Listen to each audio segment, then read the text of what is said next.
Bien, somos lo que somos y estamos lo que estamos. Pregunta, ¿cuánta gente hay en el grupo de WhatsApp? Somos 40, profe. ¿Y tenés idea a qué se debe la baja conectividad de la clase de hoy? La verdad que no tengo idea porque yo hice temprano. Bueno, está bien. Dale. En realidad, primer cuestión que quería charlar hoy era el tema del parcial del 29, ¿sí? El primer parcial integrador. ¿Qué características va a tener? ¿Qué va a entrar? Etcétera. Lo segundo es empezar a hablar del texto de Adamuchi Viegas sobre la última dictadura cívico-militar, la del 76 al 83, que sería lo último que entra. Y ya dejarles la propuesta agendada de que nos encontremos el próximo miércoles, sea para evacuar dudas de los textos anteriores, sea para cerrar el texto de la última dictadura militar, que seguramente no lo vamos a cerrar hoy. Pero esta es mi idea. Igual, lo ideal sería que si hay otras dudas, preguntas de otras cuestiones, avancemos. Y pregunto, ¿se está escuchando bien? Sí, profe, se escucha re bien. Joya. Recién la semana pasada se solucionó en el edificio y en la zona un tema que se arrastra del año pasado. Así que espero que no haya ningún problema y que la conexión siga bien, porque lo que ocurría era que se caía la conexión en las horas pico y con carta documento a todas las empresas de cable, una novela larga de contar. Bueno, se supone que cambiaron todo y que no debería haber problemas. Esperemos que sea así. Esta semana vengo conectándome, así que vengo zafando. Crucemos los dedos, toquemos madera. ¿Quieren que arranquemos por el tema del parcial? Así de paso ya contestamos esta pregunta que me acaban de hacer respecto a si es múltiple choice. Miren, la idea es la siguiente. La idea es que la fecha que tenemos en esta comisión es el 29, ¿verdad? No tengo la agenda a mano y acabo de apartar el teléfono. Sí, el 29, profe.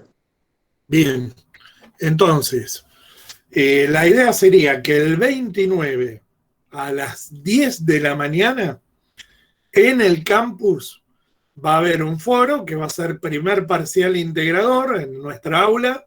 Ahí van a estar las consignas. Y las respuestas a esas consignas hasta la 1 de la tarde hay que mandarlas al foro. Todas las respuestas tienen que estar ahí.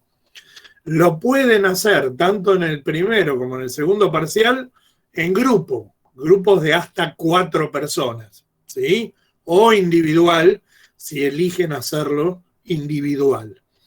¿Cómo va a ser? ¿Cuál es el criterio? Obviamente todavía no lo tengo armado, pero el esquema de trabajo va a ser con 3 ejercicios. Ejercicio 1, va a haber algunas preguntas, o mejor dicho, definiciones, ¿sí? Que ustedes van a tener que evaluar si son verdaderas o falsas. Pero a diferencia del múltiple choice, van a tener que justificar por qué consideran que son verdaderas o falsas. De 6 a 8 líneas, esas definiciones ubican si las consideran verdaderas o falsas y definen, justifican. Ese sería el primer ejercicio. Segundo ejercicio, voy a dejar algunos conceptos de la cursada y ustedes tienen que poner la definición de esos conceptos, siempre en una cantidad de líneas, ¿sí? En ese caso, también de 8 a 10 líneas máximo, poner la definición, dar la definición de esas categorías o conceptos, pensando que estoy hablando de los conceptos en función de la materia. No va a suceder porque sería muy largo, pero por ejemplo, si estuviera la idea de la categoría Estado, la categoría Estado no tiene que ver con el sentido común o con lo que se suele entender por Estado a nivel de los medios de comunicación, etc. Es una categoría, es una concepción de las ciencias sociales. Entonces, esa definición tiene que ver con los textos de la materia, con los audios, con las clases grabadas que mandé. Segundo ejercicio, definir esos conceptos. Tercer ejercicio, todavía no lo tengo claro. Cuando me sienta a elaborar el parcial, ya lo tendré claro. Si va a ser o una pregunta de desarrollo o pongo una afirmación. Hay que ubicar los errores de esa afirmación y luego tienen que redactar la afirmación correcta. ¿Cómo sería una afirmación correcta? Ubicar los errores, explicar en cada caso por qué son errores, en no más de 4 líneas, los errores que encuentren, y redactar esa definición, ese desarrollo, redactarlo correctamente. O una pregunta de desarrollo. Supongo que cuando nos encontremos el miércoles que viene, ya eso va a estar definitivamente claro y me voy a haber sentado a armar concretamente la prueba. Pero ese sería el criterio, ¿sí? Entonces, entre las 10 y las 13, contestar, ¿sí? Mandar al campus. Cualquier dificultad que haya con el campus, tienen mi correo, que es Sergio Nikanov, con doble F y C, @gmail.com. Yo lo dejé en la presentación, ¿sí? Entonces, cualquier duda en esa franja horaria, si hay un problema con el campus, me lo mandan directamente a mí. Que le tengo eso, perfecto. Ahí vamos. Entre el sábado que viene y el miércoles, incluido el próximo miércoles, les voy a pedir que hagan una lista y que por intermedio de María me manden esa lista completa con los nombres y apellidos de quienes van a rendir de manera individual y si deciden hacerlo en grupo, los integrantes de cada grupo. ¿Sí? ¿Quiénes van a ser y de qué manera los que se van a presentar al parcial integrador del 29? Entonces la idea sería que sin apuro, entre el sábado y hasta el miércoles que viene, armen una lista y me la manden a mí para que yo tenga claro esto previo a la fecha del parcial integrador. ¿Qué va a entrar en el parcial integrador? Vamos a trabajar la categoría de capitalismo, fundamentalmente el texto de Sara Lipsy, ¿sí?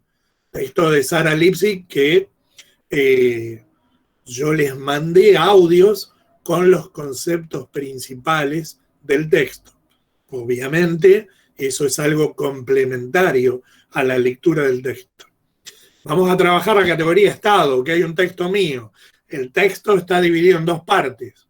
Una parte que es conceptual, que es cualquier Estado moderno capitalista, y una segunda parte que tiene que ver con cómo se fue construyendo ese Estado, esa instancia centralizada de poder político, tanto en Latinoamérica como en la Argentina en particular. Para eso mandé los links para el Drive con acceso a las clases grabadas, ¿sí? Hay clases, yo ya lo expliqué y lo mandé al grupo en un mensaje, hay clases grabadas que tienen que ver con la primera parte y hay las que tienen que ver con la segunda parte, ¿no? Ahí están los conceptos, las categorías, etc. La clase 4 es una clase que va desde la crisis mundial del 30 y el derrumbe del modelo agroexportador, pasando por toda la sustitución de importaciones. Va desde la década del 30 hasta mediados de la década del 70 del siglo XX. El modelo de industrialización por sustitución de importaciones tiene 3 submomentos diferenciados. Lo que se conoce como década infame, aunque es más que una década, que va de 1930 al 43, el primer peronismo, que va del 43 al 55, y lo que podríamos denominar la etapa desarrollista, que va del golpe del 55, que derriba el segundo gobierno de Perón, hasta el último golpe de Estado de 1976, donde arranca el texto de Adamuchi Viegas. Yo les mandé audios para cada momento, para la década del 30, principios del 40, para la etapa del primer peronismo y para la etapa desarrollista. Está el texto de Quiroga y recomiendo enfáticamente que miren la línea de tiempo que hay como material en la clase 4, que abarca el modelo agroexportador, que va de 1880 a 1930, todo el modelo de sustitución de importaciones con estas subetapas que les estoy mencionando, y el proceso que se abre a partir del golpe de Estado de 1976 en adelante, que ahora voy a empezar a profundizar un poco más. ¿Sí? Bueno, con ese material tenemos que ver la etapa para poder entender, es clave, porque para poder entender lo que vamos a trabajar de dictadura, hay que tener claro algunos parámetros de la etapa que va de 1930 a 1976 y el modelo de industrialización por sustitución de importaciones. Conclusión: clase 2, capitalismo. Clase 3, concepto de Estado. Ahí estamos en elementos teóricos. Con el concepto de Estado ya vemos el caso argentino. Clase 4, vamos arrancando desde la década del 30 del siglo XX hasta mediados de los 70, y lo último que va a entrar es la clase 6, no la 5, la ideología neoliberal, que es lo que analiza la clase 5, la paso para lo que sería el segundo parcial, y vamos a trabajar el último golpe de Estado y arrancamos laburándolo hoy. Eso es lo que va a entrar para poder armar el parcial del 29. Obvio, entre el encuentro de hoy y el del miércoles que viene, dudas que aparezcan, sea de lo que charlemos hoy, sea de todos los materiales, las laburamos en esos 2 encuentros, ¿sí? Lo ideal sería que lleguemos al miércoles que viene con todos los audios escuchados, visto las clases grabadas y leído los textos. El tema es que si dejamos al estilo secundario para lo último los materiales, y acá vamos a tener problemas. Entonces, evidentemente, los tenemos que laburar y aprovecharíamos mucho la clase del 22 si lo trabajamos con tiempo. Por lo menos llegar a esa clase, la del miércoles que viene, con el material trabajado. ¿Sí? Dudas, preguntas. Yo tengo algunas cosas más para comentarles del parcial, pero hasta acá, soy todo oídos.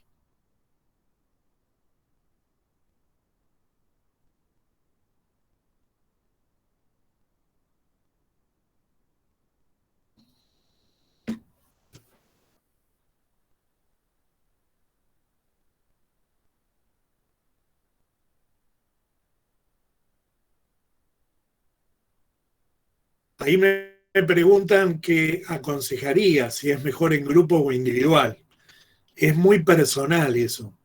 El tema del grupo es que sea un grupo que funcione como grupo. Obviamente tenemos la dificultad de la virtualidad al respecto, pero si vos me preguntás qué haría yo armaría un grupo, ¿sí? y laburaría algunas cosas previamente con el grupo para ver cómo es el intercambio, cómo funciona, si es que no hay gente conocida de otras materias o de los secundarios previamente. Sí, yo creo que es mejor el grupo, pero deciden ustedes qué hacer. Ahí hay una cuestión importante que relaciono con la pregunta. El primer parcial integrador y el segundo pueden ser en grupo. El recuperatorio es individual. Solo se puede recuperar si aprobamos uno de los dos parciales. No podemos recuperar los dos. Para poder aprobar la materia significa apruebo la cursada, porque la UBA dispuso que en el CBC todos los finales son obligatorios, lo cual implica el hecho de que tenés que rendir el final sí o sí. En realidad, los parciales va a ser aprobado, desaprobado. ¿Sí? Para aprobar la cursada tengo que tener los dos aprobados. Tengo la posibilidad del recuperatorio, pero puedo recuperar o el primero o el segundo, no puedo recuperar los dos. Si tengo los dos desaprobados, ya lamentablemente tengo que recursar la materia. Por ende, el recuperatorio va a ser después del segundo parcial y obviamente de la devolución de las notas. Al toque vamos a tener el recuperatorio y se va a recuperar, sea el primero, sea el segundo, según cuál sean los casos que se produzcan. ¿Está? Y a partir del recuperatorio, ahí vemos quiénes en concreto tienen que recursar y quiénes pueden ir a la instancia de final. ¿Sí? El final de la materia, yo creo que ya hay una buena parte que debe haber cursado materias. El final de la materia son 3 instancias. Pueden rendir el final, si deciden hacerlo, en la instancia de diciembre. Va a haber otro llamado en febrero o marzo, obviamente las fechas todavía no están, y hay una última posibilidad en julio para rendir el final de la materia, julio del año que viene, que serían las 3 posibilidades como para rendir el final. Si me presento en diciembre y me va mal, puedo presentarme en febrero o marzo, dependiendo de la fecha que pongan. Sí, están esas 3 instancias para quienes hayan aprobado la cursada y vayan a final. ¿Sí? Eso respecto a las pruebas, etcétera, y cómo va a ser la evaluación de la cursada. ¿Qué voy a hacer yo? Cuando tenga la prueba, ustedes entreguen el 29, ahí les voy a avisar cuántos días me voy a tomar. Tengo un montón de comisiones y de laburo, así que voy a necesitar un plazo.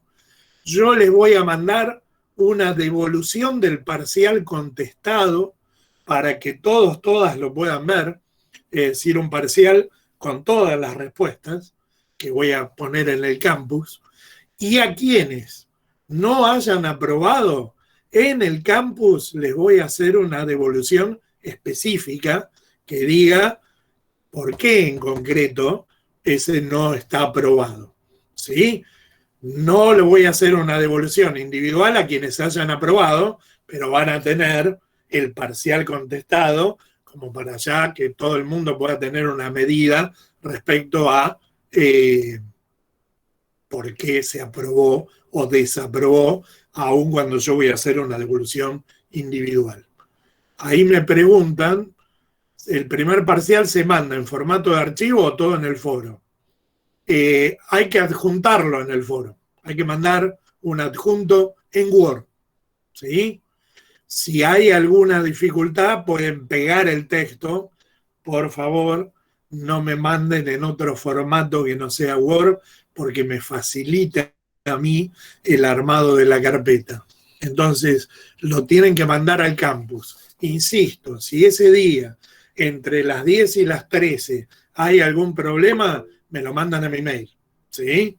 Y después se subirá al campus, pero obviamente yo tengo que recibir en el mail, en esa franja de horario de 10 a 13, va a haber 10 minutos de tolerancia, pero lo recomendable es no esperar hasta la 1 para no tener que comernos un garrón, porque si no llega, lamentablemente figura como no aprobado, ¿sí? Entonces tenemos esa franja. Y son las reglas de juego, que en realidad no las pongo yo, ni siquiera la cátedra. Para los finales es también un lapso de tiempo para contestar, y si ese día no hay conexión, lamentablemente es la realidad que se pierde la instancia de final, ¿sí? Cosa que puede ocurrir, porque yo me comí un garrón de 1 año. Por eso estoy dando la posibilidad de la alternativa de mandar al mi mail si llega a haber algún problema respecto al tema de mandar el adjunto al foro, etcétera. ¿Sí? Pero esos serían como los criterios generales de evaluación como para verlos. Yo respecto al tema del parcial del 29 no tengo mucho más para decir. Ni el recuperatorio ni el final va a ser en grupo, son individuales. ¿Sí? A ver, cuatro personas, me están preguntando la cantidad por grupo. ¿Sí? Máximo 4 personas. Yo no tengo, respecto al tema del parcial, no tengo mucho más para decir. Obvio, siguen llegando dudas o preguntas. Vamos respondiendo esto. Si no, ya me meto con el tema concreto de la dictadura, y si hay preguntas, vamos a hacer lo siguiente, si les parece. Desarrollo ciertas categorías o conceptos que termino de plantear el miércoles que viene, y ustedes van poniendo las preguntas en el chat. Cuando termino, revisamos las preguntas e intercambiamos un cacho más. ¿Sí? ¿Les parece ese mecanismo?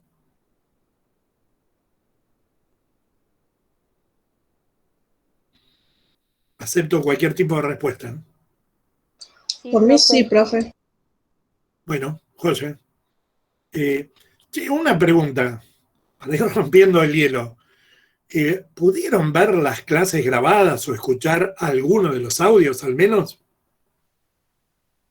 Sí, profe.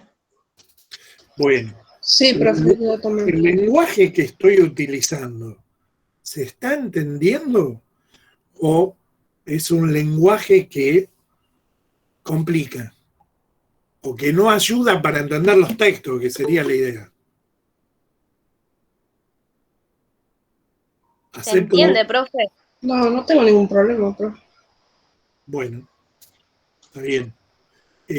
A mí me preocupa, en particular en esta comisión, no he recibido preguntas, salvo una compañera, que creo que fue Lucía, que mandó un texto.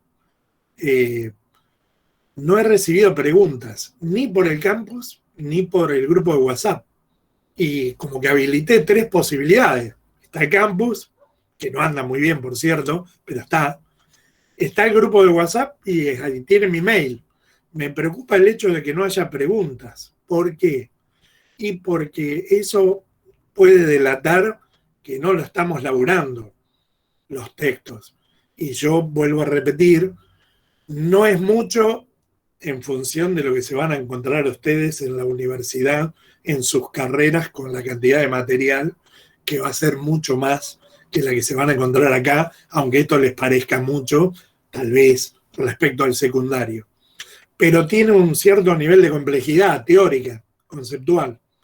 Y entonces hay que elaborarlo con tiempo. Yo estoy dispuesto, yo ya avisé en el grupo, de 9 de la mañana a 8, de lunes a viernes, o sábado a la mañana, en el horario de lo que sería nuestra cursada, si tuviéramos presencial, contesto preguntas sin lugar a dudas. Si demoro, porque estoy con otras comisiones y otros laburos, pero en general contesto en el día. Entonces, tratemos de aprovechar esas posibilidades independientemente de vernos hoy. Pasa que los audios que usted manda, profe, son bastante explicativos. Se entienden bastante bien.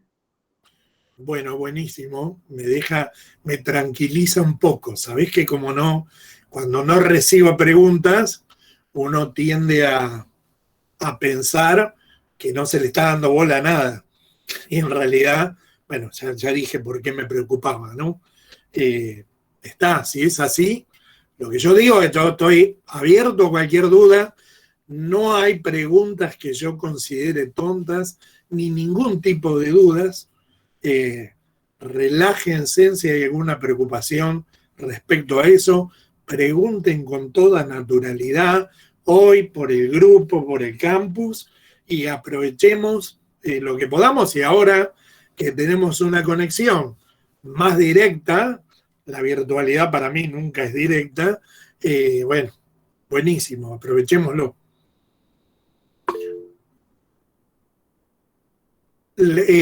Lo bajé y todavía no lo pude leer porque estuve muy a mil, pero me interesa e invito a todas, todos, a que manden el texto.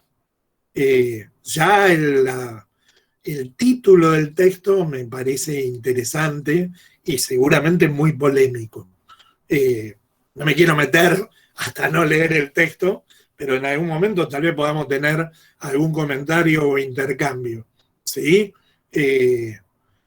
Voy a tratar de leerlo antes de que venga la vorágine de parciales, etcétera.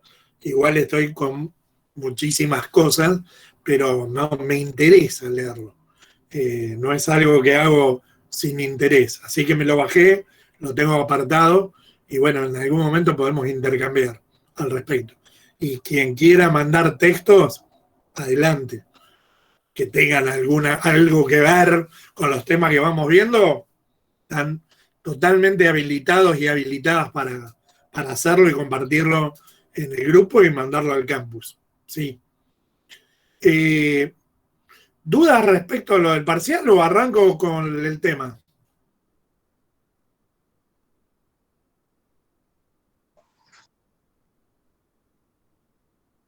¿Arranco? Arranque, profe, creo que quedó todo claro. Buenísimo, buenísimo. A ver, bueno, desarrollo y después ustedes anotan las preguntas, intercambiamos. Primer cuestión que tienen que tener claro para llegar al golpe de Estado del 76. La idea es que vean esos tres grandes modelos. El modelo agroexportador, el texto mío en la segunda parte cierra explicando muy básicamente algunos elementos de ese modelo. Agroexportador, el propio nombre nos está diciendo dos cosas muy básicas, pero importantes. El eje de la economía es el agro, es decir, la producción de bienes primarios, alimentos y materias primas, y el eje no es el mercado interno, aunque obvio que algo se consume en el mercado interno, sino el mercado mundial. Esto tiene que ver con la división internacional del trabajo. La Argentina se va a insertar como exportadora de alimentos y materias primas e importadora de bienes industriales, más allá de que algunos de esos bienes se produzcan en el país, ¿sí? Pero la enorme mayoría de los bienes industriales se van a importar. Ese intercambio es desigual, porque a lo largo del tiempo no vale lo mismo los bienes primarios, el trigo, el maíz o la carne vacuna, que los bienes industrializados, ¿sí? A lo largo del tiempo, ese intercambio termina siendo desigual, lo que implica que económicamente crecen más los países que se industrializan que los países que se especializan en bienes primarios. Pero hay una clase local, los grandes dueños de la tierra, lo que llamamos burguesía agraria, ¿sí? Burguesía, propiedad privada del medio de producción, agraria, control de la tierra. ¿Qué tierra en el caso argentino? La tierra más fértil, sobre todo la de la pampa húmeda, no únicamente, pero sobre todo porque es el gran sector de exportación al mercado mundial. Ese modelo colapsa con la crisis mundial del 30. ¿no? Algo comenté yo en los audios que mandé como para explicar las causas de la crisis. A partir del 33, 35, nunca hay un año exacto en esto porque hablamos de procesos, la propia oligarquía, esa clase terrateniente, esa burguesía agraria, empieza un modelo de industrialización, no porque crean en ese modelo industrial, sino porque lo que buscan es zafar del impacto de la crisis del 30. Porque una de las cosas que provocó es la baja del precio de los alimentos, la crisis mundial. Por lo tanto, no se pueden financiar las importaciones. ¿Qué van a hacer? Van a tratar de suplir con una industria local liviana bienes que antes se importaban del mercado mundial.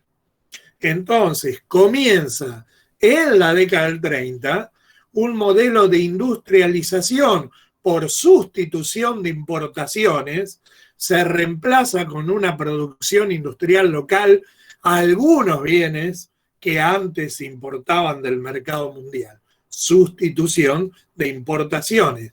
Ese modelo, como dije al principio, se va a extender de la década del 30 hasta mediados de los 70, con cambios en el medio. La industrialización de la década del 30 es una industrialización sin redistribución del ingreso, es decir, sin suba de salarios, sin cambio en condiciones laborales para los trabajadores. Por distintos motivos, alrededor del surgimiento del primer peronismo, yo lo explico en el audio, se arma una alianza muy heterogénea. El peronismo, el primer peronismo, no va a ser solo movimiento obrero, va a ser movimiento obrero sindicalizado, un sector empresarial de burguesía industrial, un sector de las Fuerzas Armadas e incluso el apoyo de la Iglesia Católica al principio. ¿Qué impulsa ese modelo? Industrialización con redistribución. En realidad lo que se pone en juego es un tipo de capitalismo keynesiano, que no inventa Perón ni mucho menos, porque si miran Europa Occidental después de la Segunda Guerra Mundial, el modelo capitalista que se impone ya no es un modelo liberal clásico que entró en crisis con la crisis del 30 y más aún con la Segunda Guerra Mundial del 39 al 45, sino que es un modelo con cierto nivel de redistribución para que se potencie la demanda, para que haya consumo. Entonces, hay un ensayo en el primer peronismo de un tipo de capitalismo más mercado internista, con mayor intervención del Estado en la economía, lo que no quiere decir que el Estado se haga cargo de toda la economía, ni mucho menos. El eje sigue estando en la industria privada, pero con un fuerte protagonismo del Estado y con un protagonismo mayor del mercado interno, porque lo que produce esa industria no se exporta mucho, porque no es competitiva en el mercado mundial. El mercado mundial de bienes industriales está dominado por las grandes potencias industriales. Entonces, algo se exporta, pero no es lo predominante. El eje es el mercado interno y lo que se vende en el mercado interno. A partir del golpe del 55, que derriba el segundo gobierno de Perón, sigue la etapa de industrialización, pero ya estamos en una etapa más compleja, una etapa que podríamos denominar desarrollista. El que plantea el desarrollismo es la corta presidencia de Arturo Frondizi, que va del 58 al 62, pero el concepto de desarrollismo va mucho más allá de la presidencia de Frondizi. ¿Cuál es la idea? Que se profundice en la industrialización, pero el eje ya no es la industria liviana, es la industria pesada, es la industria automotriz, es el petróleo, es la siderurgia, es la industria del acero, es decir, industrias más complejas, desarrolladas por quienes, en la concepción del desarrollismo, desarrolladas por la llegada de capitales extranjeros, sobre todo estadounidenses, que van a montar fábricas complejas en América Latina, no solo en la Argentina, pero la Argentina va a ser uno de los países que mayor cantidad de inversiones extranjeras va a recibir. En esa etapa, 55-76, la llegada de capitales extranjeros, ahora vamos a ver por qué, y los cambios que se van a producir implica una agudización muy fuerte de la conflictividad social, por varias cuestiones. Y ahí me meto con lo que ya es fundamental para pensar el golpe del 76. La introducción del texto de Viegas y Adamucci desarrolla mucho. ¿Qué pasa a nivel mundial previo al golpe del 76? Y desarrolla qué pasa en la Argentina previo al golpe del 76. Yo me meto hoy con algunas cuestiones puntuales que considero vitales de entender. Punto 1. A nivel mundial. Estamos en la Guerra Fría. ¿Qué es la Guerra Fría? Los grandes ganadores de la Segunda Guerra Mundial fueron los aliados. Los protagonistas de los aliados que vencen al eje. El eje era la Alemania nazi, la Italia fascista de Mussolini, el Japón imperial de Hirohito. Finalmente el eje es derrotado y quienes lo derrotan sobre todo es Inglaterra y Estados Unidos, grandes potencias capitalistas, más el único país comunista hasta ese momento, la Unión Soviética, que en una alianza donde los une el espanto y no el amor, se va a aliar temporalmente con Inglaterra y los Estados Unidos en contra del eje. La Unión Soviética va a ser fundamental en la derrota del nazismo. De hecho, la primera gran derrota, la batalla de Stalingrado, que tiene el nazismo en 1942, se produce en el frente soviético. Bien, pero inmediatamente, cuando termina la Segunda Guerra Mundial, se arman dos bloques. Inglaterra queda debilitada, ya lo venía siendo debilitada, pero con la Segunda Guerra definitivamente sigue siendo una potencia, pero de segundo nivel. Y se arman dos bloques grandes, capitalismo liderado por los Estados Unidos, que es la economía más dinámica del siglo XX, y el bloque comunista, que ya es mucho más grande, liderado por la Unión Soviética.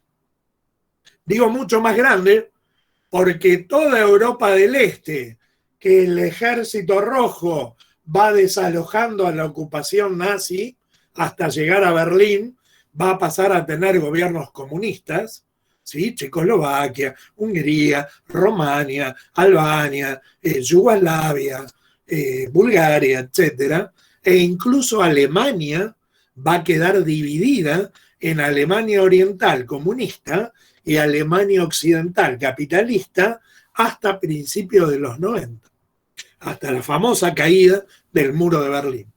Pero además, en el 49, el país que ya tenía la mayor cantidad de habitantes del mundo, China, 600 millones en esa época, 1.400 millones hoy, va a tener una revolución comunista, ¿no? Y luego va a estar Vietnam, luego va a estar el caso cubano en América Latina, Corea del Norte. Es decir, en el mundo el comunismo como opción crece. ¿Por qué Guerra Fría? Porque Estados Unidos y la Unión Soviética nunca llegan a declarar la guerra, porque hubiera sido una guerra nuclear. Hasta el día de hoy, el armamento nuclear acumulado alcanza para destruir 7 veces el planeta. No una, 7 veces todo el planeta. Si se hubiera dado esa guerra directa, muy probablemente hubiera sido una guerra nuclear. ¿Qué hacen? ¿Por qué fría? Pelean a través de conflictos en terceros países. Apoyan a distintos bandos en pugna. Eso no quiere decir que los conflictos sean solo producto de la Guerra Fría, pero la Guerra Fría juega un papel esencial. En este mundo polar, dividido, de bloques, los Estados Unidos quedan muy preocupados por el impacto de la Revolución Cubana, que se da en 1959, donde el movimiento 26 de julio de Fidel Castro, Camilo Cienfuegos, un argentino que se va a volver un mito, Ernesto Che Guevara, etcétera, triunfa frente a la dictadura de Batista y con el enfrentamiento ante los Estados Unidos gira hacia el marxismo-leninismo y la relación con la Unión Soviética.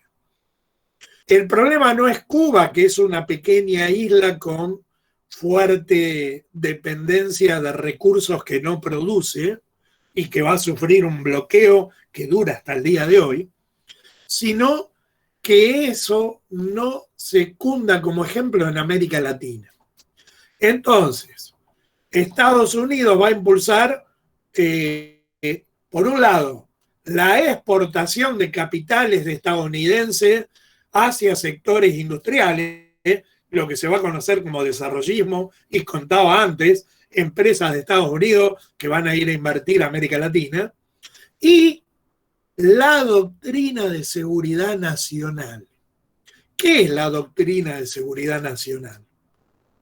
Estados Unidos monta una escuela, la famosísima, tristemente famosa, Escuela de las Américas, que va a tener sedes en Panamá, en el canal de Panamá, que además controlan, y en Estados Unidos, en el estado de Virginia.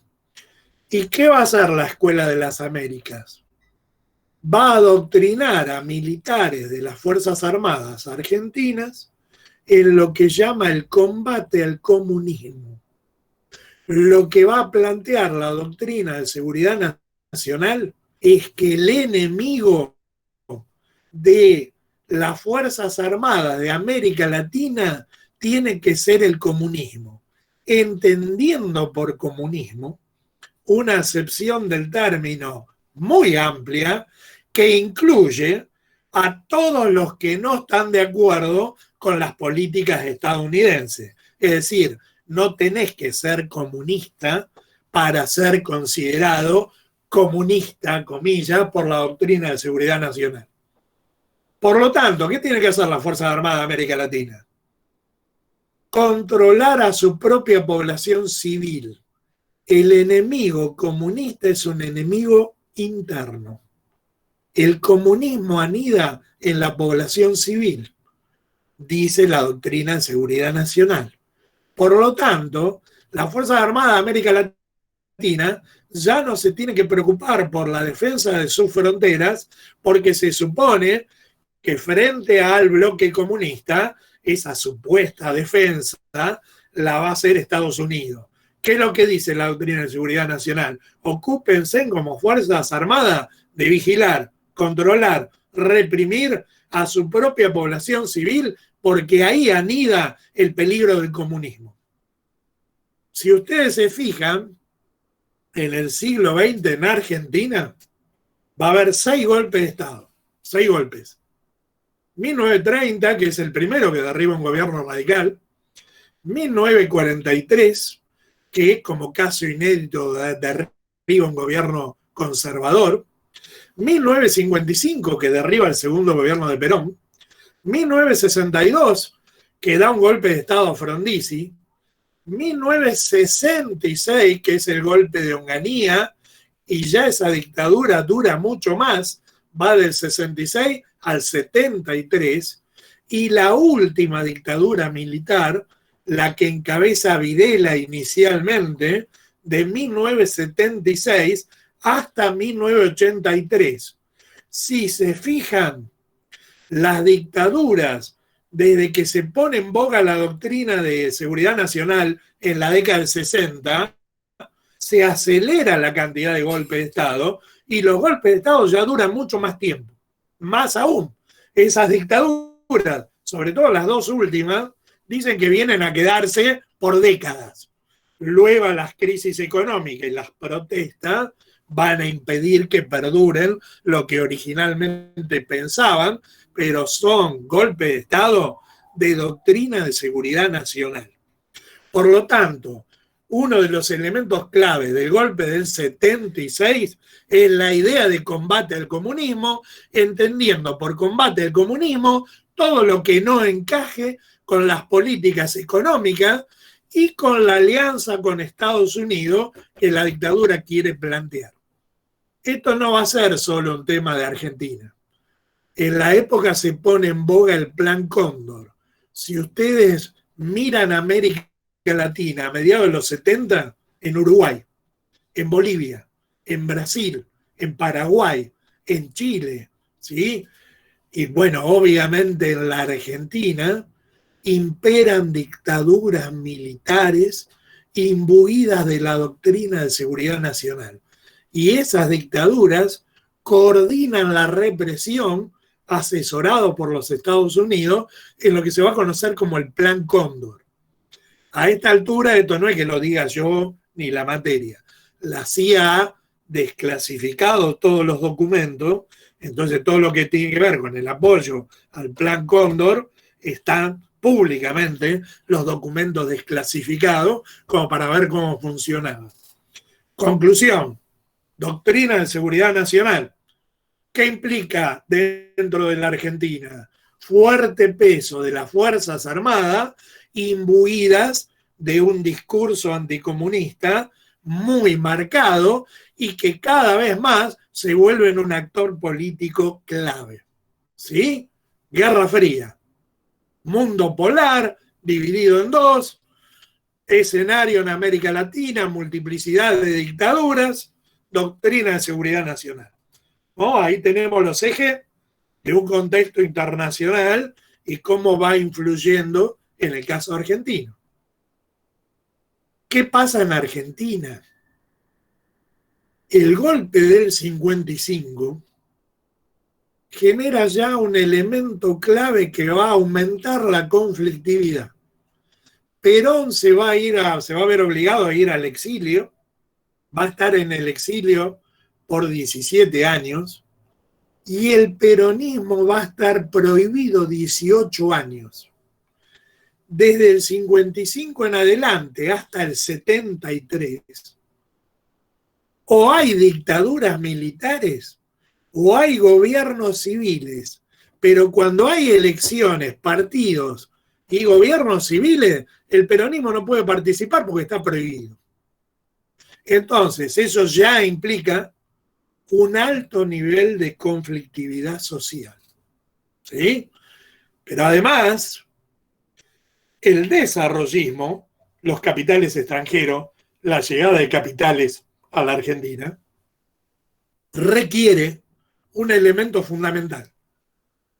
Una de las herencias que dejó el primer peronismo es suba de salarios, nivel de empleo importante y un movimiento obrero fortalecido, un poder sindical, sindicatos a nivel industrial, sindicatos únicos por rama industrial, fuertes.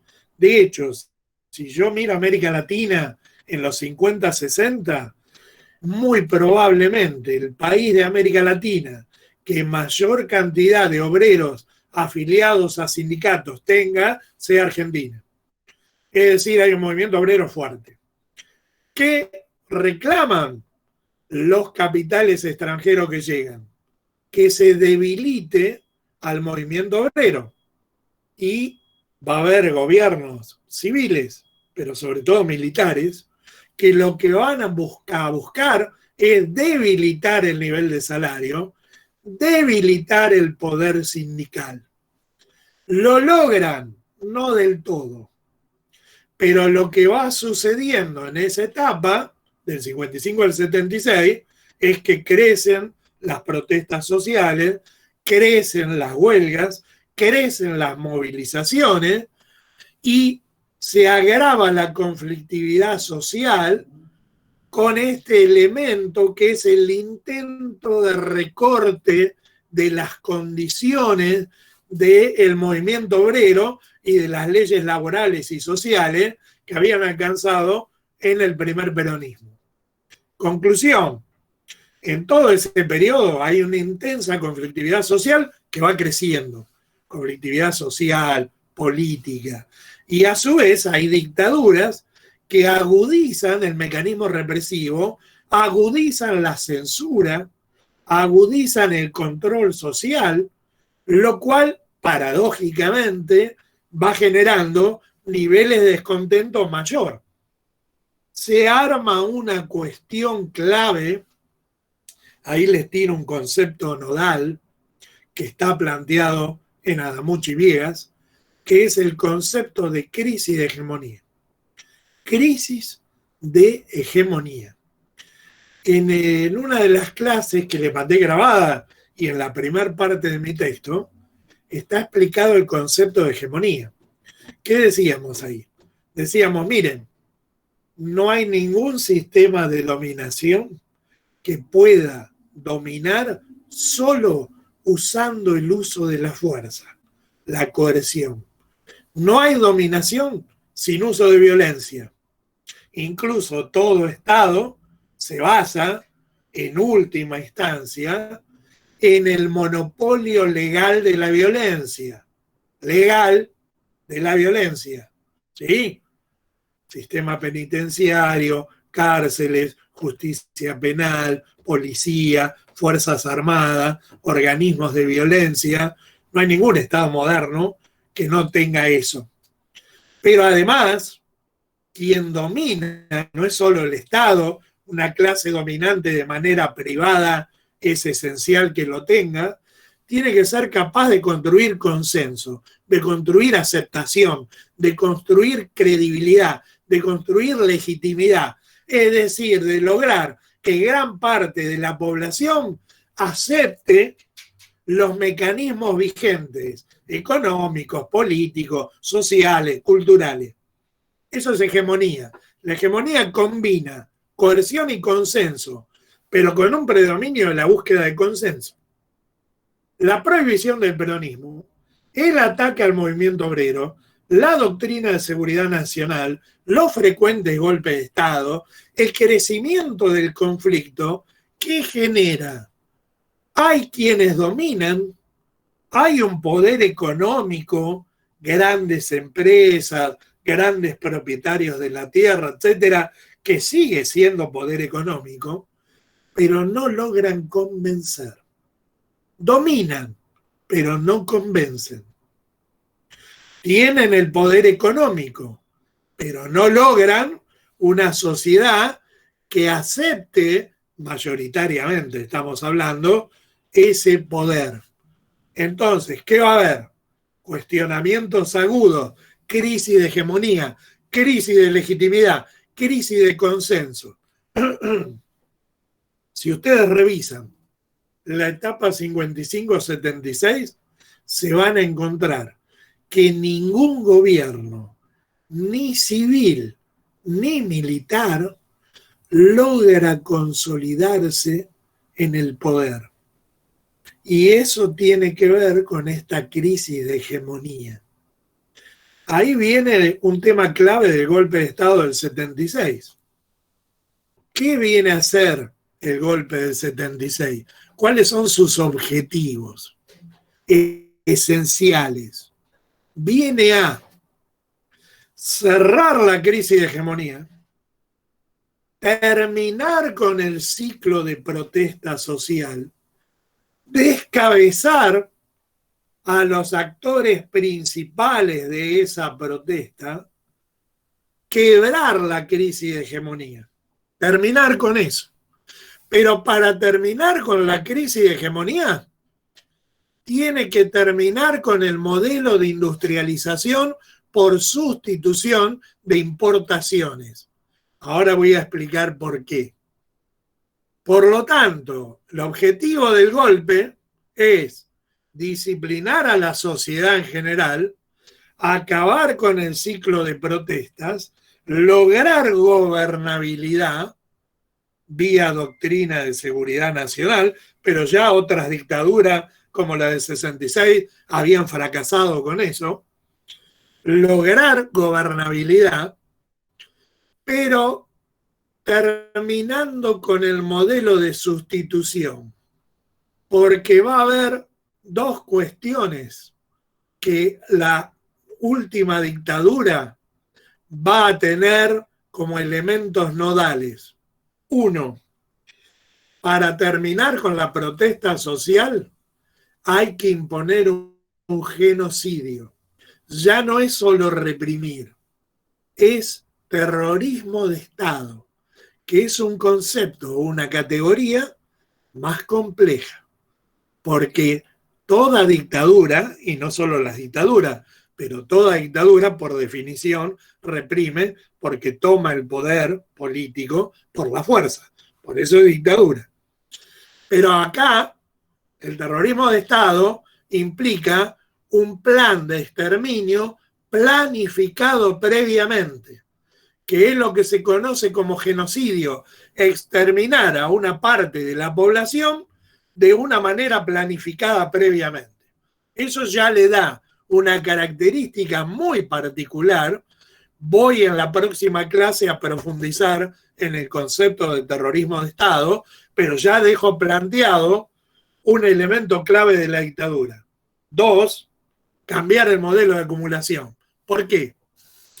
Porque buena parte de la fortaleza del movimiento obrero y de un sector de la clase dominante, una burguesía industrial, sobre todo pequeña y mediana, que había crecido mucho por la protección del Estado en las décadas del 30, 40, 50, 60, principios de los 70, esa coalición, esa cantidad de empresas industriales que generaba una cantidad importante de empleo, hacía que hubiera un movimiento obrero fuerte.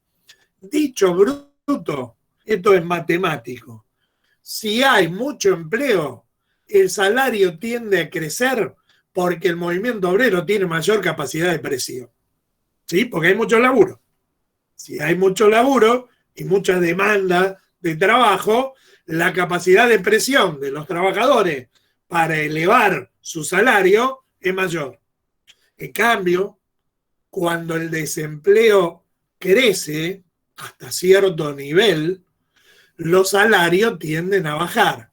Toda estadística marca ese elemento. No hay una estadística que marque suba de salario general con una tasa de desempleo relativamente alta. ¿Qué va a buscar la dictadura? Va a buscar no hacer desaparecer toda la industria. Ojo con eso. Va a poner en marcha lo que se llama desindustrialización selectiva. Desindustrialización. Pero el prefijo des está marcando un proceso de achicamiento de la industria. Selectivo. No son todas las industrias. Es un sector. ¿Qué sector? Sobre todo la industria pequeña y mediana. ¿Por qué? Porque una de las primeras cosas que hace el ministro de Economía estrella de la dictadura, Martínez de Oz, es atraer importaciones de bienes industriales bajando los aranceles aduaneros a la importación. Cuando vos querés proteger a una industria local, cualquier país lo que hace es, por ejemplo, hacer que importar bienes industriales de afuera sean más caros. Tenés que pagar más impuestos si querés importar. Bueno, lo que hace la dictadura es bajar a cero, ciertos aranceles aduaneros. No pagás impuestos. En todos los sectores de la industria, no, en algunos. Textil, industria electrónica, industria del calzado, ¿sí? Industrias donde esos sectores industriales locales, sobre todo pequeños y medianos, eran fuertes. ¿Qué genera esto? Una avalancha de productos importados, industriales, de bienes de consumo, que son más baratos de lo que se producen acá. Sí, muchos de ellos elaborados en Singapur, en Taiwán, en Corea del Sur. En la década del 90 va a ser China. Todavía en los 70 no. Llegan productos importados. ¿Pueden competir sin protección estatal que se ha levantado esas empresas con esos productos importados? No. ¿Qué ocurre con muchas empresas? Cierran. ¿Qué genera el cierre de varias fábricas? Aumento del desempleo. Cuando llega el golpe de Estado, el desempleo histórico, había momentos donde estaba más alto, pero histórico rondaba el 4%. Cuando termina el golpe ya estamos en un 12%. Es decir, sube notablemente el desempleo. Estoy dando cifras oficiales, ¿eh? Probablemente fuera más alto, pero las cifras oficiales indican eso. ¿Qué ocurre? ¿Suben los salarios en la etapa? No, bajan. Hay una política de quebrar al movimiento obrero y la organización sindical, o intentar, vía desindustrialización selectiva, más terror y miedo con el terrorismo de Estado. Si vos protestás, podés desaparecer. Esto lo voy a explicar mucho más puntualmente en la clase del miércoles, pero esa combinación de desindustrialización selectiva y terrorismo de Estado es clave para entender el nuevo modelo de acumulación que va a plantear la dictadura a partir de ahí, que algunos economistas, historiadores, politólogos, sociólogos llaman modelo de valorización financiera. Modelo de valorización financiera, que lo voy a explicar mejor el miércoles para no abrumarlos con la clase de hoy, que ya estamos tirando un montón de conceptos y de cuestiones, pero objetivo del golpe de Estado, cerrar la crisis de hegemonía, disciplinar al movimiento obrero, quebrar el poder sindical, combatir a lo que llaman comunismo vía doctrina de seguridad nacional, pero con dos cuestiones que no se habían ensayado por las dictaduras anteriores.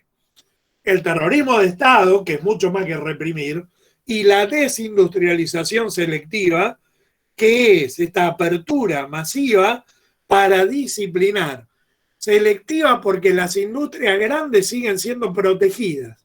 Por ejemplo, en la industria automotriz, donde hay grandes grupos locales, o está Ford, General Motors, Fiat, por nombrar algunas, con inversiones acá, el arancel aduanero sigue siendo, con Martínez de Oz, del 14%. Si yo quiero importar un auto japonés, tengo que pagar un 14% más. Digo, ¿esto qué implica? Que hay protección para ciertos sectores y desprotección para otros. Selectivo. Elijo a quién proteger y a quién no. Obviamente hay intereses alrededor de esto. ¿Quiénes dan el golpe de Estado en esta dictadura? ¿Y por qué el texto habla de dictadura cívico-militar? En realidad, todo golpe de Estado es cívico-militar. No hay golpe de Estado sin apoyo de ciertos sectores civiles. Pero el nivel de apoyo, en el caso del golpe del 76 de determinados sectores, es muy, muy importante. ¿Qué sectores van a estar impulsando el golpe? Explico esto y pasamos a las preguntas, al intercambio. Van a estar la burguesía agraria, los grandes dueños de la tierra. Va a estar las grandes empresas industriales, extranjeras o locales, que siguen siendo protegidas y que buscan que los salarios más bajos y el disciplinamiento les permita recuperar ganancia. Va a estar un actor fundamental de la última dictadura, muy presente ahora, presente antes, pero no con ese nivel de intensidad, que es el capital financiero. Los grandes bancos, las grandes casas de préstamo van a jugar un papel esencial en el golpe del 76. Entonces, si yo miro el poder económico, miro por arriba, miro las grandes bloques de poder económico, lo que llamamos clase dominante en las ciencias sociales, aquellos que detentan el poder económico, social, político, cultural, voy a ubicar grandes dueños de la tierra, voy a ubicar grandes empresas industriales locales y extranjeras, transnacionales. Esas empresas que se habían asentado con el desarrollismo van a ser un actor público de apoyo del golpe. Y tenemos que ubicar el peso del capital financiero, los grandes bancos, etc. Segundo, parece una obviedad, pero es una obviedad que no hay que olvidar. Las Fuerzas Armadas imbuidas de la doctrina de seguridad nacional. Sí, esto que explicábamos antes, no son cualquier tipo de Fuerzas Armadas. Son Fuerzas Armadas con una concepción específica, concreta, y que van a tener mucho protagonismo en el golpe, ¿sí? Gestionando canales de televisión, gestionando radios públicas, gestionando empresas estatales. Bien, Fuerzas Armadas. 3, grandes medios de comunicación, ¿sí? Privados que van a jugar un apoyo público a la dictadura. Público para cualquiera que lea determinados medios escritos o radiales de la época y se va a encontrar durante los primeros años de la dictadura con un evidente apoyo. Y eso es un elemento esencial del tema del golpe. Entonces, un sector del bloque dominante, los más poderosos, las Fuerzas Armadas, medios de comunicación, ¿sí? Como elementos esenciales del apoyo al golpe de Estado del 76. Agrego franjas de la clase media muy preocupadas por el crecimiento de la violencia previo.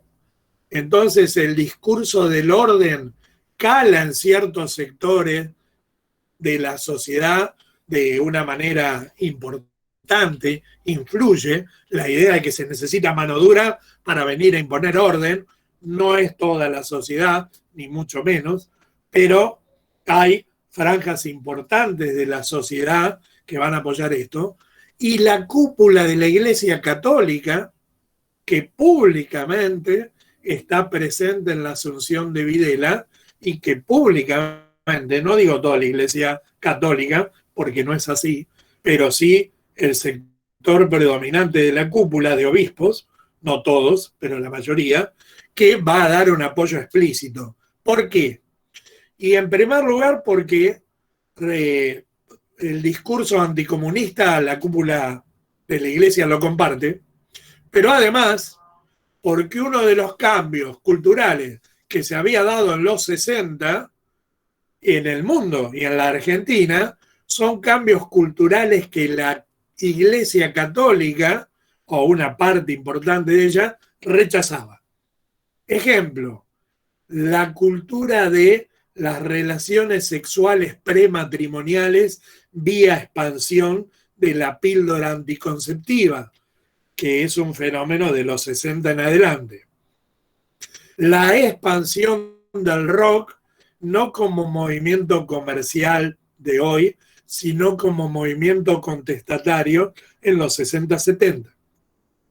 El cambio en la vestimenta y en la forma de vestir, sobre todo en la juventud, el pelo largo, la minifalda, el movimiento hippie, un movimiento anticonsumo y antiguerra que va apareciendo en los países del primer mundo y se expande también en algunos países de la periferia. Y obviamente ciertos movimientos de protesta social muy fuertes en el mundo y fuertes en la Argentina, que hay sectores de la Iglesia Católica que rechazan. Por lo tanto, se arma un bloque de poder que apoya el golpe del 76. Muy heterogéneo, complejo, que lo apoya por distintas razones. y que hay un montón de sectores afectados por el golpe. Uno, obviedad, va a ser el movimiento obrero, que ve como paulatinamente el desempleo, la baja de salario y el cambio en las condiciones laborales crece. Pero no es solo el movimiento obrero. El movimiento estudiantil se va a ver afectado por las facultades son intervenidas porque la doctrina de seguridad nacional considera a las universidades públicas un foco de expansión del comunismo o de lo que llaman comunismo. Por lo tanto, se intervienen todas las universidades, se prohíben los centros de estudiantes, se despide una notable cantidad de profesores, profesoras, muchos de ellos se van al exilio a trabajar en universidades del exterior, es lo que se conoce como la famosa fuga de cerebros, que va a ser muy intensa, sobre todo en las últimas dos dictaduras, y se prohíbe a nivel nacional y en las facultades, etcétera, todo tipo de participación y de estudiantil. En el caso de las facultades, se cambian los planes de estudio. Hay claramente un movimiento estudiantil que ve cómo cambian sus condiciones. Tercero, hay una política de censura que abarca toda la sociedad. Hay un famoso ente de censura que censura películas, libros, radios, prensa escrita, ¿sí? Y que recorta. Paulino Tato, un interventor, se va a hacer famoso porque cortaba escenas de las películas, escenas de sexo, etcétera. Vos si podés, o prueben las películas de Derecho Viejo, un montón, o cortan escenas que consideran que no pueden ser vistas por el público argentino, ¿sí? Pero además esa censura opera a nivel de toda la vida cotidiana de la sociedad. Hay un mecanismo de control social global. ¿Qué buscan? Poner en marcha un nuevo modelo de acumulación con menor intervención del Estado a nivel de la economía, con protagonismo de otros sectores privados, empezando por el del capital financiero, con disciplinamiento social que quiebre la lógica de protesta y acabe con la crisis de hegemonía, y que se quede por muchas décadas, esto lo dicen varios presidentes de esa dictadura, ¿no? Uno de ellos, Galtieri, previo a la guerra de Malvinas, dice las urnas están bien guardadas en la Argentina, lo está diciendo en el 81, 82, es decir, la dictadura por largo tiempo, pero bueno, una cosa es lo que buscan y otra cosa es lo que sucede en la dinámica de la historia, por muchos motivos que vamos a charlar el miércoles, si la dictadura no va a poder permanecer en el poder. Vuelve un ciclo de protestas y de descontento social. ¿Cómo, por qué, de qué manera?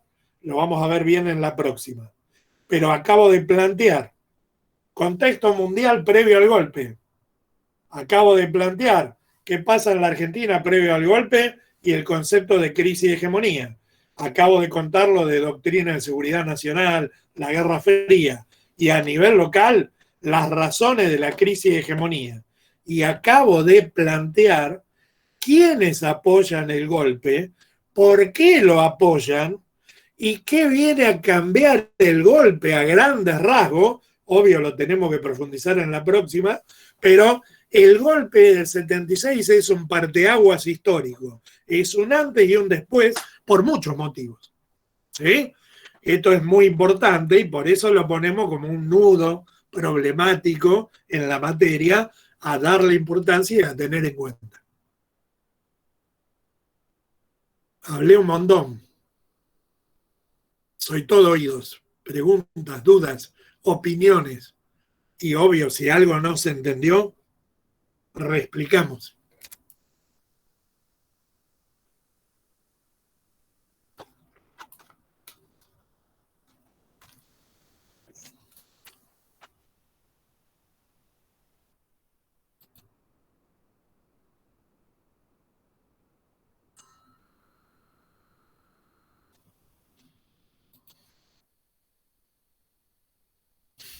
¿Quedó alguien? O sea que tenemos las cámaras apagadas.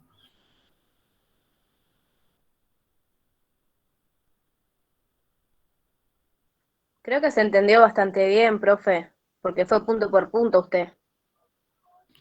Bueno, no, obvio, estas cosas hay que recapitularlas. Bueno, quienes tomaron apuntes, obviamente es importante pensarlas. Tenemos la clase del miércoles para repreguntar y ver. Pero bueno, aprovechemos un margen más para dudas, preguntas puntuales. Acuérdense, no relájense, pregunten con naturalidad, no teman preguntar algo que les parezca que no corresponde, pregunten, saquemos dudas.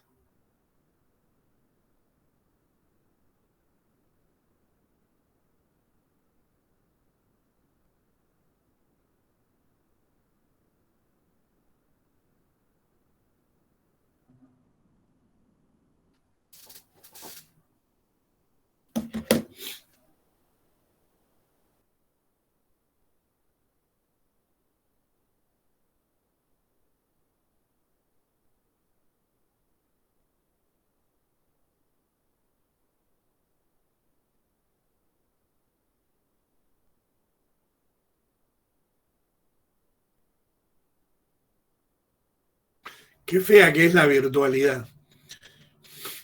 Este es uno de los motivos. Encontrarse con huecos negros, con algunos nombres y no saber qué pasa. Porque cuando uno ve las caras, por lo menos puede deducir de las caras qué onda.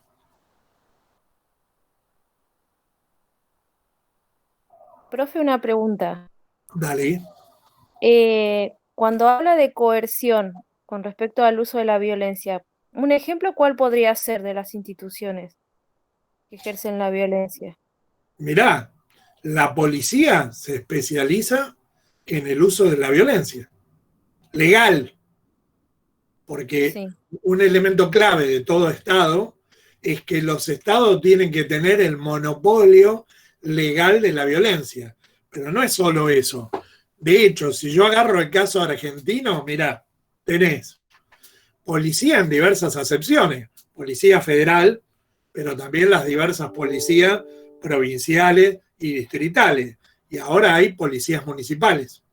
Tenés el Servicio Penitenciario Federal, que dirige el sistema carcelario, que es parte de esa instancia. Tenés una justicia penal, que es parte del sistema judicial, que es otra parte del aparato estatal. Tenés prefectura, tenés gendarmería, tenés fuerzas armadas, ejército, marina, aviación. Todas esas instituciones se especializan en el uso de la violencia. Lo que pasa es que las tenemos tan naturalizadas, y parte de la vida cotidiana, pero no existieron siempre esas instituciones. Ni mucho menos existió siempre esto de que todo Estado tiene que detener el monopolio legal de la violencia, ¿no? De la coerción, del uso de la fuerza, o la amenaza del uso de la fuerza, que puede funcionar de la misma manera. No hay Estado que no funcione con esto. Esto no quiere decir que sea solo violencia, es infinitamente más complejo. Pero todo funcionamiento social funciona en base a instituciones que se especializan en la violencia. ¿Se entiende? No es lo único. Tenés instituciones educativas, instituciones de salud, instituciones de recaudación de impuestos, instituciones legislativas, Cámara de Diputados, de senadores, ¿sí? Hay multiplicidad de instituciones, pero hay una parte que se especializa en el uso de la violencia. ok, profe, gracias. No, por favor.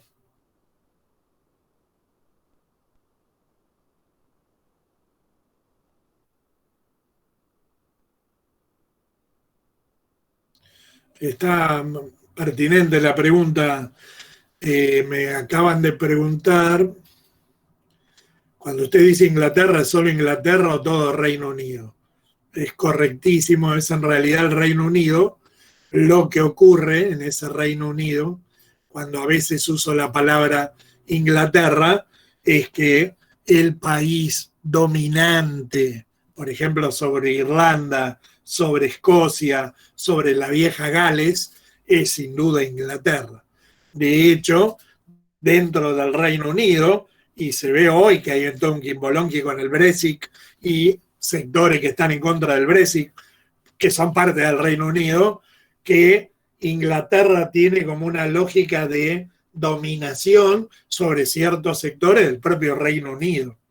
Pero está bien la aclaración, ¿sí? El motor de la llamada revolución industrial y de la gran expansión del siglo XIX, que transforma a Inglaterra en una potencia dominante, por lo menos hasta las primeras décadas del siglo XX, es sin duda Inglaterra específicamente.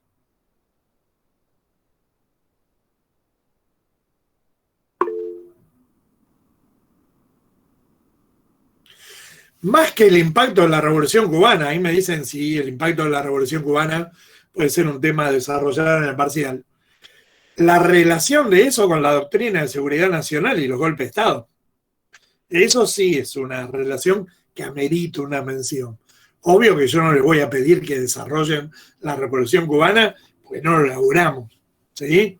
Pero hay una relación directa porque Estados Unidos, ante la Guerra Fría, no es solo Cuba, pero además, un ejemplo a 200 millas de Miami, que es la Revolución Cubana, ejemplo de comunismo o de lo que llaman comunismo, ahí claramente hay una reacción que lleva a la doctrina de seguridad nacional y a la expansión de inversiones de capital extranjero. Y esa doctrina tiene mucho que ver con explicar por qué las Fuerzas Armadas toman cada vez más poder en América Latina y en Argentina, y por qué los golpes de Estado son cada vez más recurrentes. ¿Y qué tipo de golpe de Estado? No son cualquier golpe de Estado. ¿Se entiende? Que había habido muchos antes. Van adquiriendo una especificidad, una lógica particular. Todas estas cosas, ya me temo que no, pero en el secundario no se laburaron, ¿no?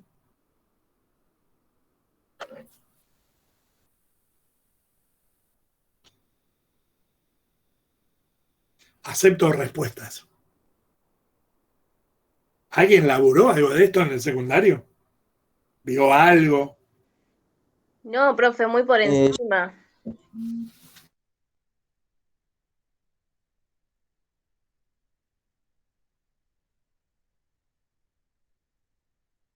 Yo creo Poco recordar se que. vio. ¿Se entiende? Uy, perdón, ¿Se entiende? compa. Me acuerdo. Claro. ¿En qué? ¿En historia? Sí, en historia. Ah. Esta en realidad no es una materia de historia, es una materia de ciencias sociales, porque combinamos historia, economía, sociología, ciencias políticas, antropología, cultura. En realidad es una materia interdisciplinaria de las ciencias sociales, que sigue un recorrido histórico, ¿sí? Pero que combina conceptos y categorías, lo cual por ahí es más quilombo aún, pero más que una materia de historia, porque se suele decir, no, sociedad y Estado es una materia de historia. Además de decir que es un embole, yo digo, no, mirá, lo de embole lo podemos o no, lo podemos discutir. Es una materia interdisciplinaria de las ciencias sociales. El problema es que el corte entre la escuela media y la universidad es cada vez más grande, lo cual torna cada vez más difícil la universidad. No, menos difícil. Es un problema. Y eso se ve no solo en el CBC, se ve en las carreras de distinto tipo. Es un problema. Hay un divorcio cada vez más grande.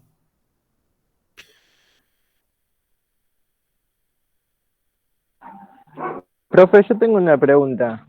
Sí, ya que estamos hablando del secundario, porque me acordé en lo que acaba de decir, todo lo que dijo, que se entendió muy bien, pero hay algo que como que me quedó, ¿vio?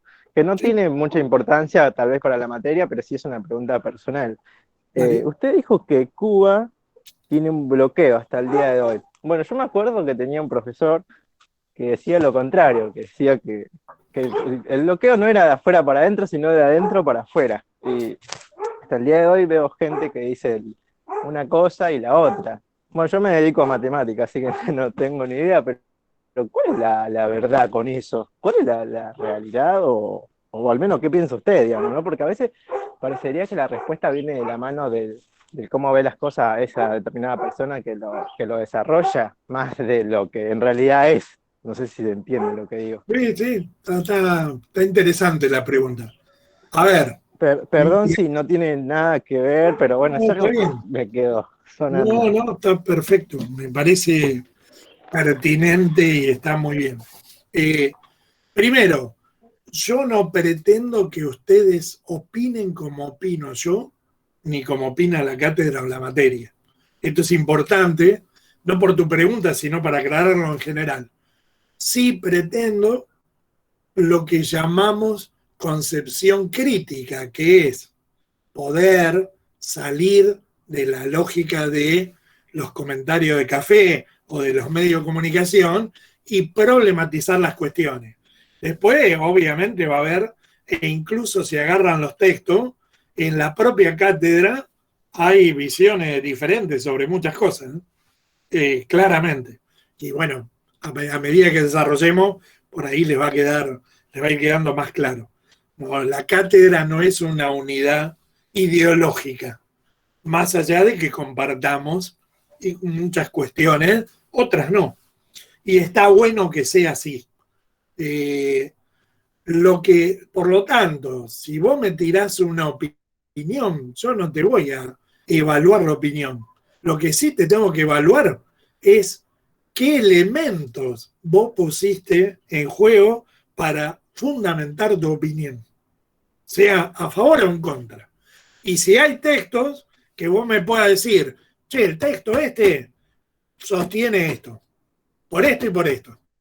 Y yo además creo que lo que dice el texto está mal, si les da, por esto, por esto y por esto.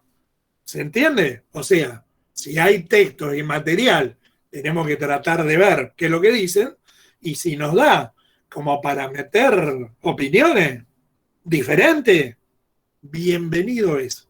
Yo soy una persona además que soy feliz discutiendo con otras personas, discutiendo de buena onda, digo. Así que, lejos de incomodarme, me ayuda. Voy a lo de Cuba.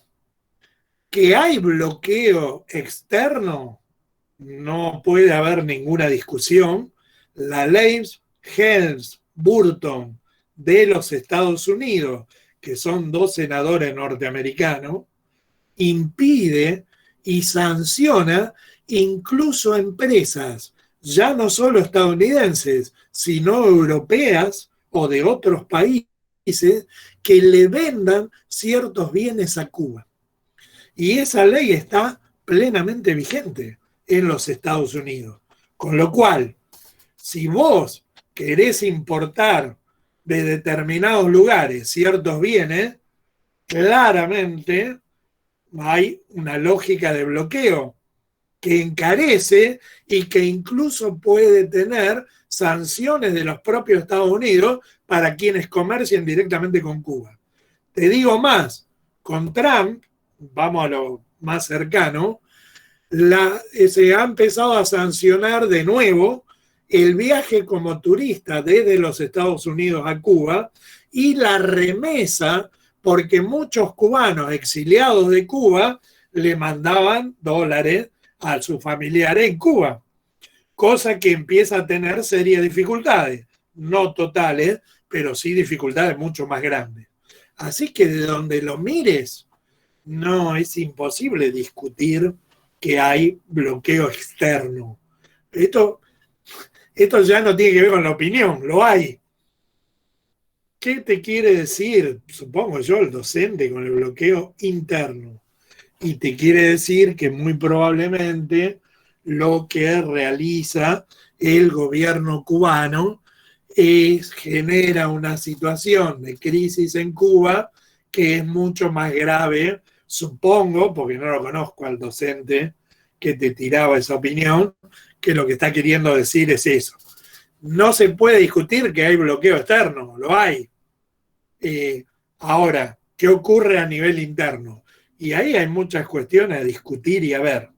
Si vos me preguntás a mí, ya te doy mi opinión personal, yo creo que en el caso cubano hay ciertos logros educativos y de salud de la revolución muy grandes.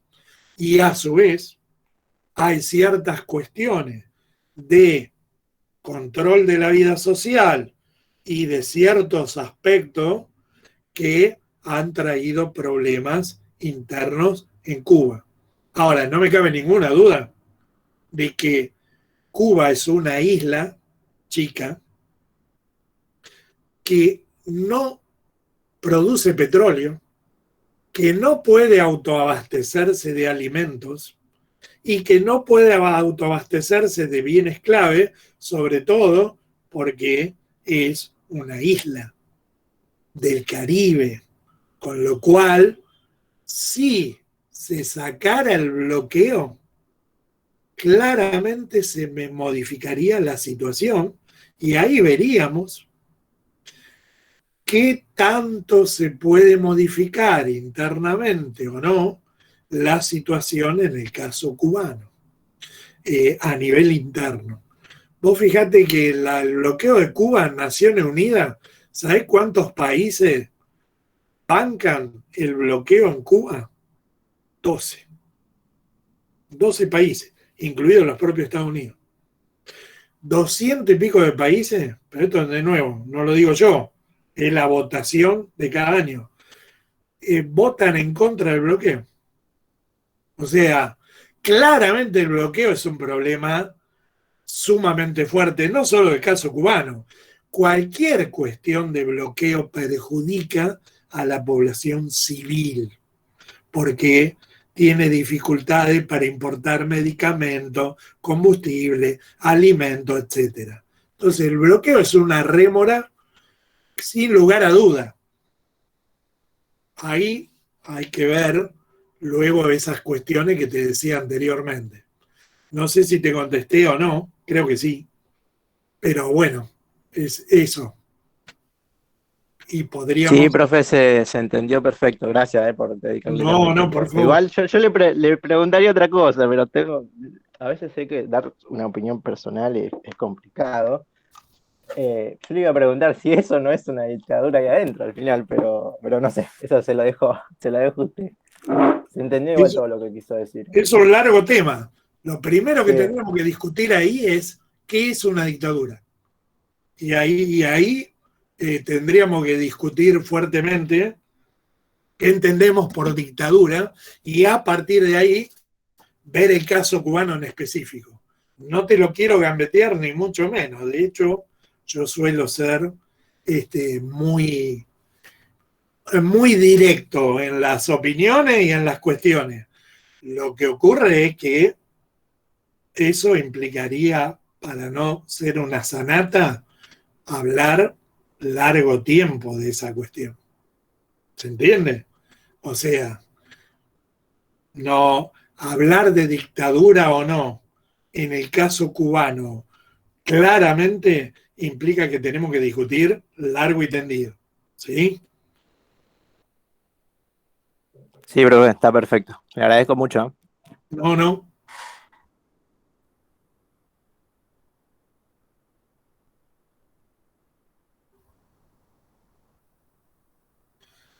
¿Dudas o preguntas respecto a lo que charlamos de la última dictadura militar y el proceso previo?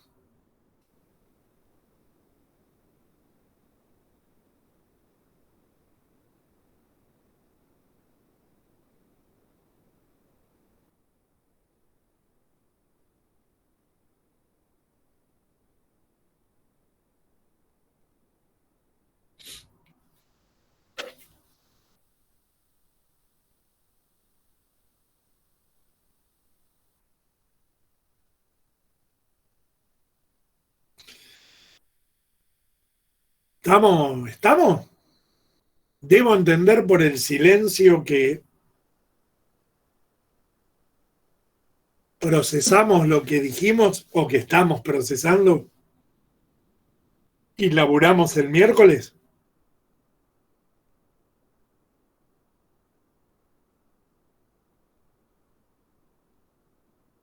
Profe, otra pregunta, la última.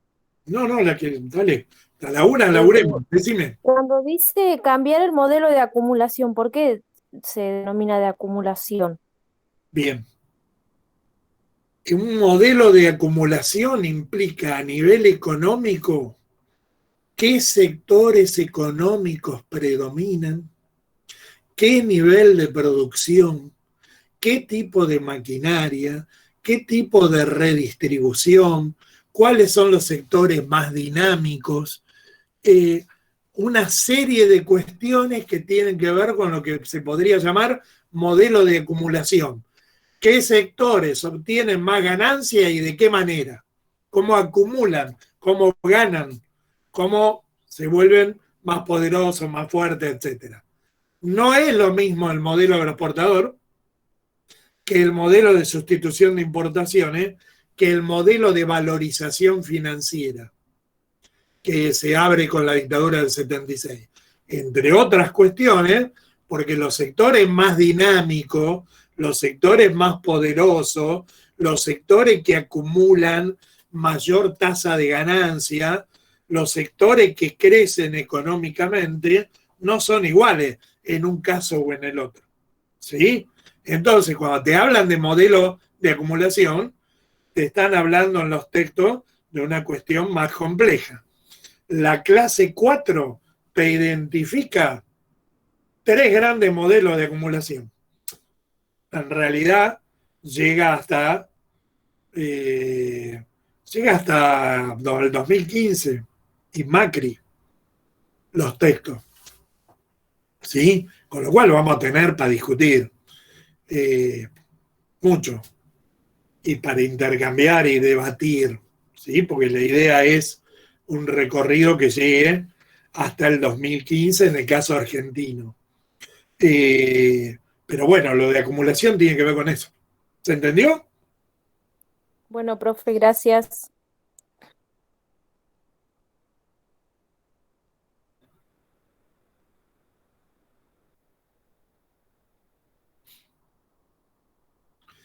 Recordá esto que decía en un momento, modelo agroexportador, modelo de industrialización por sustitución de importaciones.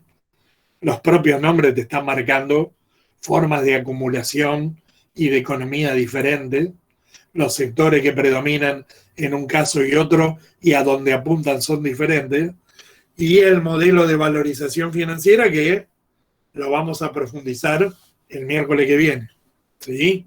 Pero ahí ya podés distinguir ciertos sectores. Miren, por favor, la red conceptual de la clase 4.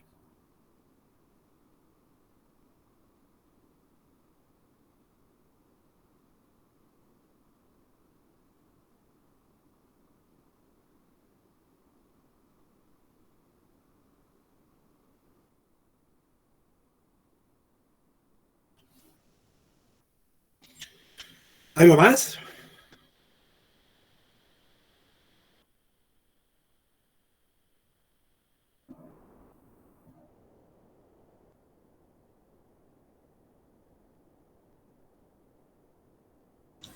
No, profe, me parece que quedó todo claro. Bueno, presupongo que la mayoría no tiene más preguntas. Che, nos vemos entonces, primero, de acá al sábado, insisto, dudas o preguntas que surjan con toda naturalidad y cuestión que tengan duda, tenemos las instancias como para hacerlo de acá al miércoles. Les pido por favor que lean o laburen los materiales, tanto los audios como los textos, como las clases grabadas, y que lleguemos al miércoles con la mayor parte vista, leída, como para tener preguntas concretas y específicas. ¿Sí? Eso.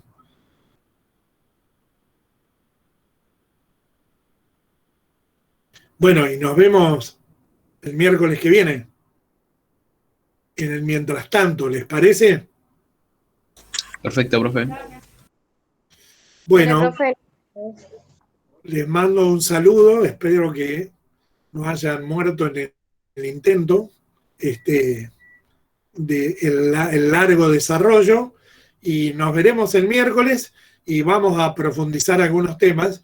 Y si nos da el tiempo, retomamos este tema de la discusión del caso cubano y de la discusión del caso argentino, que en ese caso inevitablemente vamos a tener que desarrollar, pensar y debatir, porque no nos queda otra. ¿Sí? Nos estamos viendo entonces. Les mando saludos. Saludos, profe. Nos Chao, vemos el miércoles. profe. Profe. Chao, hasta luego. Profe.